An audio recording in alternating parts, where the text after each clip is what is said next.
ஒரு நிமிஷம். ஒரே ஒரு வசனம். நீதிமொழிகள் 15 அதனுடைய 1வது வசனம்.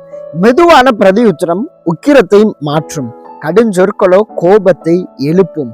ஆமென். இன்னைக்கு ஆண்டவர் 2 காரியத்தை கற்றுக் கொடுக்கிறார். என்ன அப்படின்னா, மெதுவான பிரதி உத்தரம், கடுஞ்சொற்கள்.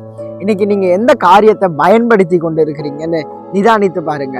ஒருத்தவங்க கோபமாவோ இல்ல வேகமாவோ இல்ல ஏதோ ஒரு சூழ்நிலையில உங்களிடத்துல பேசுறாங்க அப்படின்னா, நீங்க உங்களுடைய ரிப்ளை, உங்களுடைய பிரதி உத்தரம், நீங்க திரும்ப பேசுற காரியம் எப்படிப்பட்டதா இருக்கிறது? மெதுவா பேசுறீங்களா இல்ல கோபமா? நீங்க இங்க பார்த்தீங்கன்னா கடுஞ்சொற்களை பயன்படுத்தி கொண்டு இருக்கிறீங்களா?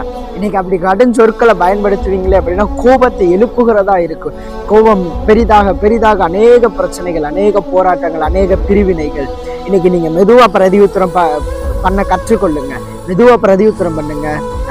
எவ்வளவு உக்கிரமான கோபத்தையும் தனித்து விடுகிறதற்கு மெதுவான பிரதி உத்தரம் மிக பிரயோஜனமா இருக்கும்.